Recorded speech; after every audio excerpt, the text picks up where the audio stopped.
Hey everybody. Okay, this is the third time I've made this video, and hopefully this time it's going to go off without any problems at all. I realized in the last video that I was not pointing at any of the things I was talking about in the video, so I'm obviously a novice at this.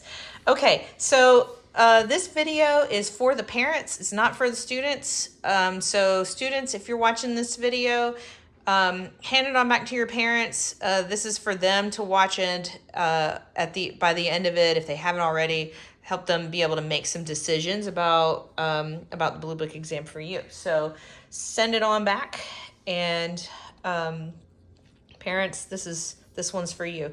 So okay, let's this video is to help answer the question, okay, Becky, I've looked at this Blue Book exam. We've been practicing.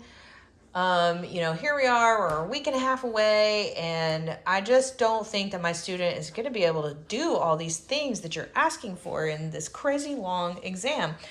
Well, first of all, why is this exam so crazy and long? Why does it have so much stuff in it?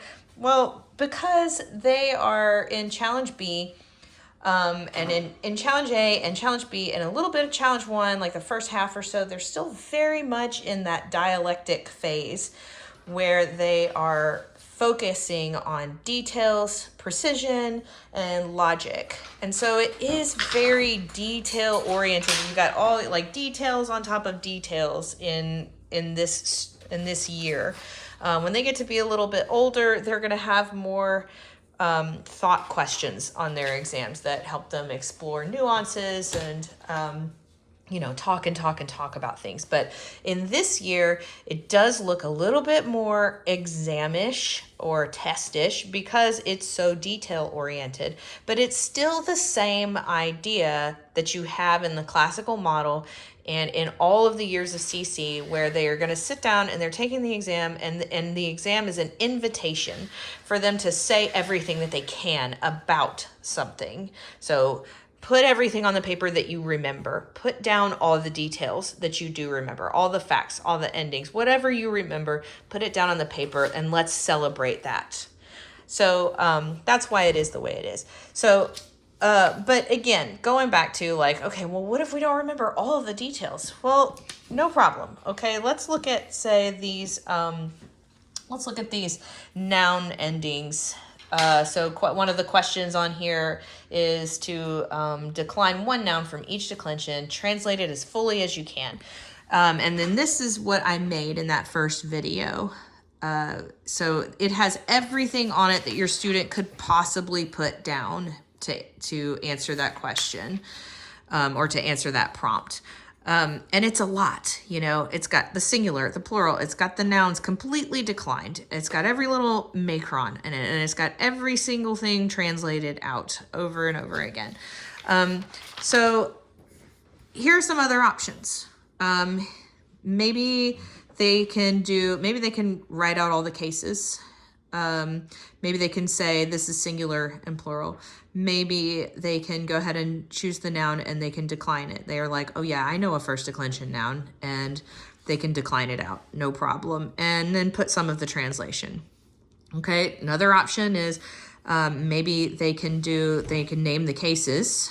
Everybody can do that pretty much because they know it's the same ones over and over and over again.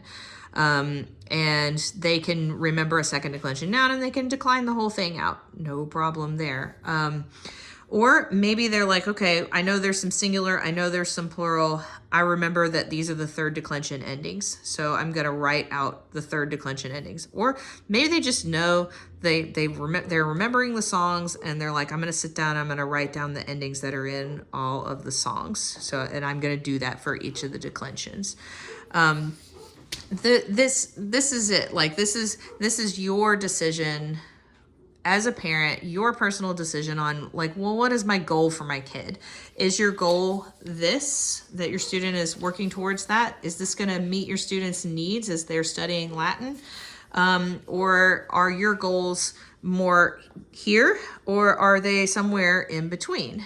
So that's your personal decision. And same goes for the verbs. Can you conjugate a verb in present, imperfect, and future tense?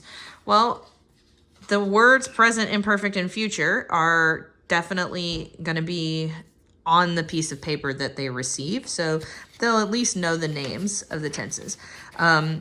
Maybe they can do all of this. Maybe they can just sit down and bang it all out. No problem there. And maybe this is your goal for your student. You want them to be able to do this because you intend for them to carry on with Latin next semester and stay the course with what's printed up in the Challenge B guide.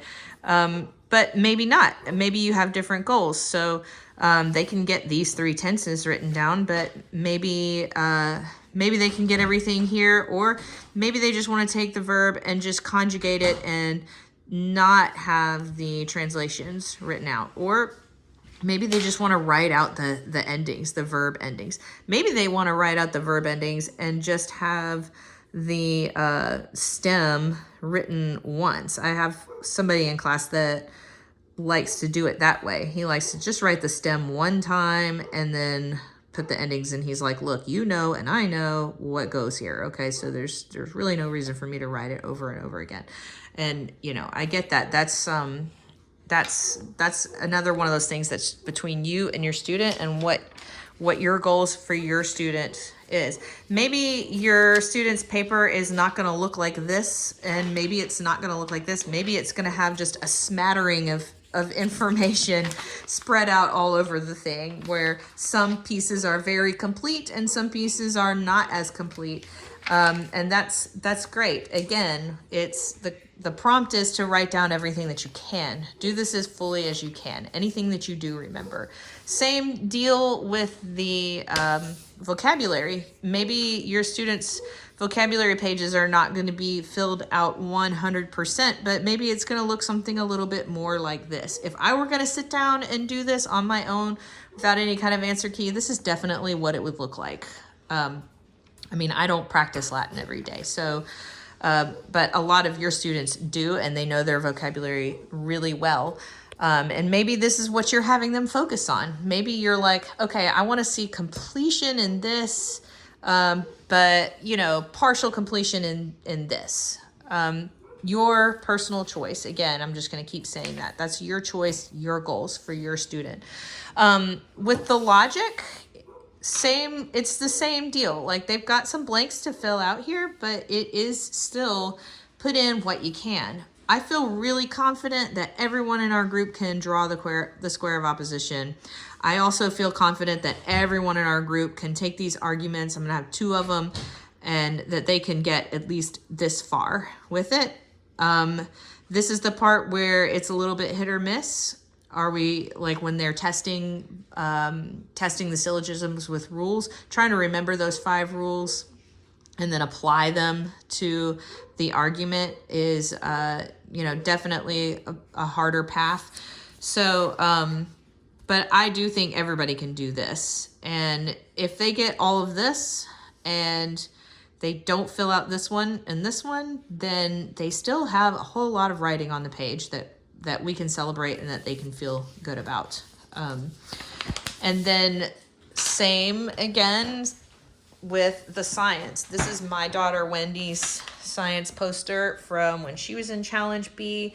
Your students are going to have all the same materials available to them. Markers. I'll have these little cards with the names on them. They'll all get a poster board. They just need to bring a pencil.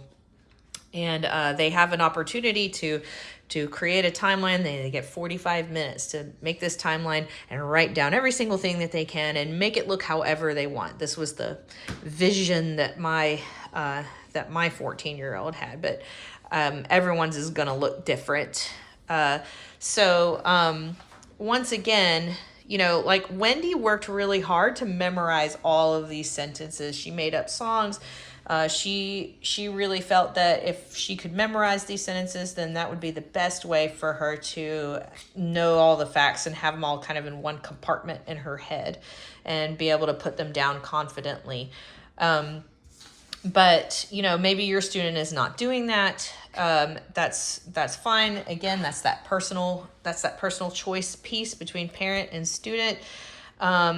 Maybe your student is going to have something, you know, where they've got their people on here. Maybe they get their people in order, and maybe they've got like, okay, I know they had something to do with Uranus, and they were siblings, and something about nebulas, you know. Copernicus, you know, I've got a few facts about him. You know, they're putting down their facts that they know, and they're getting some years in here. I noticed even when I was looking at Wendy's that she's got some spaces where we've definitely got definite years here, and then over here you've got late 1700s or 1800s, you know. So even for her, there were some years in there where she wasn't exact on it. But I was really happy with this, that she remembered so much about all of these people. And your students have all done reports on all of these people. So the facts are there. They've got them. They've got them in their heads. The sentences are just a tool to help them kind of bring those facts down into one spot for them. But, you know, again, personal choice. And they've got 45 minutes to do what they want to do with this poster, and to put everything on there that they can possibly remember. So once again, personal choice. I'm going to keep saying it. This is between you and your student, your goals that you have for your student. If you have any questions at all, please don't hesitate to reach out. I'm happy to help. I'm happy to offer any other tools that you feel like you might need. I'm really excited about our Blue Books. I'm expecting it to be a fun day for everybody. So just reach out if you have any questions.